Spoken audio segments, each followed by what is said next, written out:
All right, hello and a big welcome to all the teachers, educators, and especially you, the next generation of media pros. Today we're going to get into something absolutely essential for anyone stepping into mass communication, media literacy. We're going to pull back the curtain on the science of persuasion you're surrounded by every single day, and we're doing it using the incredible research of Dr. Sudheendra S G. So let me start by asking you something. Just think about this for a second. Why is it that a jingle you heard as a kid is probably still stuck in your head? Right now. You haven't heard it in years, maybe decades. Is it just a catchy song? Or is there something else going on? Something way more intentional?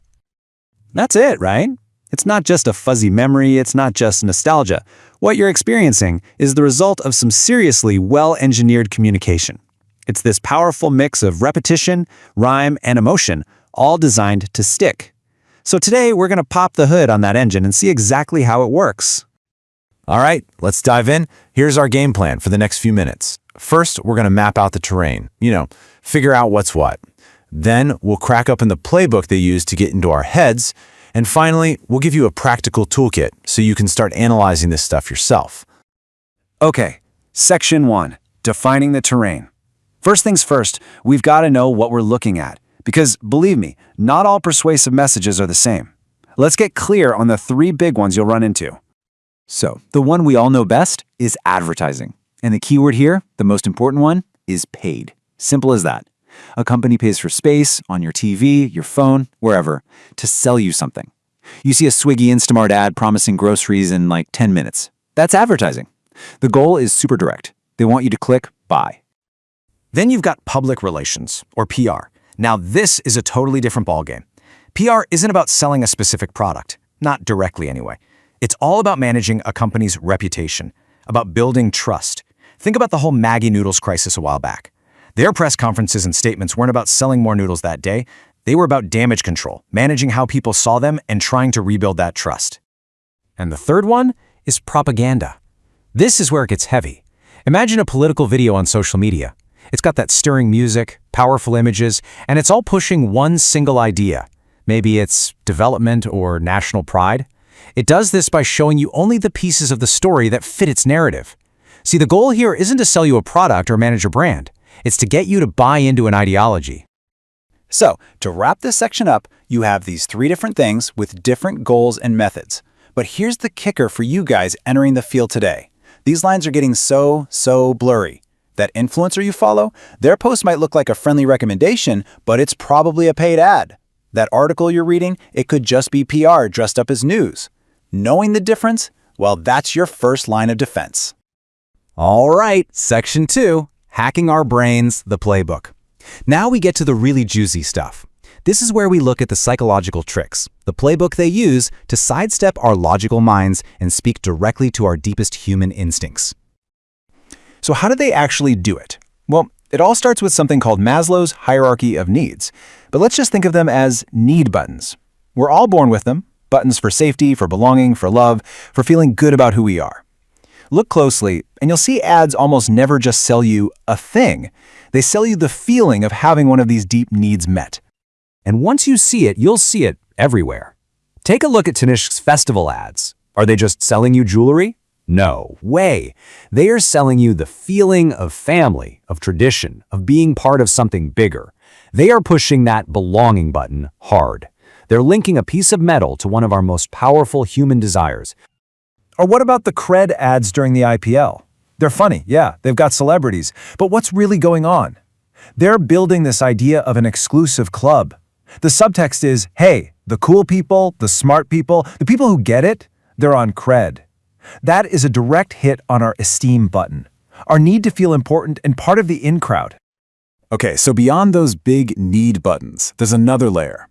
Advertisers love to use our brain's built-in shortcuts. They're called heuristics. Think of them as the mental cheat codes we use to make quick decisions without having to think everything through. And man, are they powerful.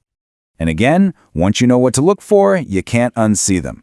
Think about Flipkart's Big Billion Days. That's a masterclass in scarcity, limited time only. But it's also hitting that esteem button, right? Because getting a great deal makes you feel smart.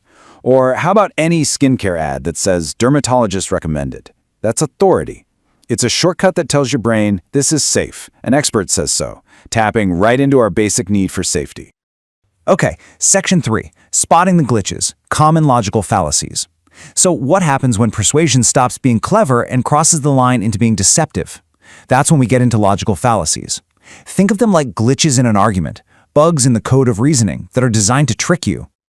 For you, as future media professionals, spotting these is an absolutely critical skill. You've got the appeal to emotion, which tries to make you feel instead of think. The false dilemma, which basically says, it's either this or that, no other options. The red herring, which throws in something totally irrelevant to distract you, and one you see all the time, the bandwagon. Let's just zoom in on that one for a second. The bandwagon. This fallacy is all about suggesting that something must be good simply because everyone else is doing it. You hear it constantly. Join the millions who've already switched. Notice what they're not doing? They're not giving you any real evidence about why it's better. They're just playing on our basic human fear of being left behind. Okay, section 4, your media literacy toolkit. We've mapped the landscape, we've seen the playbook. Now, for what might be the most important part of this whole thing. What do you do with this knowledge? Let's build a simple, powerful toolkit you can use on any piece of media you see. Here it is. The next time you come across an ad, a post, a campaign, just pause and run it through these 5 questions. 1. Who paid for this message? 2. What psychological button are they trying to press in me? 3. What are they conveniently not telling me? 4. Is there any way I can actually check if what they're saying is true? And 5, this one's crucial. Am I reacting to this with my gut or with my brain? Look, if you forget everything else we've talked about, please just remember this one. Question number 1. Always start by asking, who paid for this? It's the master key. Once you understand the who and the why, everything else falls into place. It is the absolute foundation of critical thinking in media. So I want to leave you with a question. Specifically for you, the people who are about to shape the future of media. You have the playbook now. You see the mechanics behind the curtain. So the big question is, what are you going to do with it? Are you going to be the creator who uses these tools ethically to connect and inform? Or will you just be a more effective critic? That choice is going to define your entire career. Think about it. Thanks for joining me.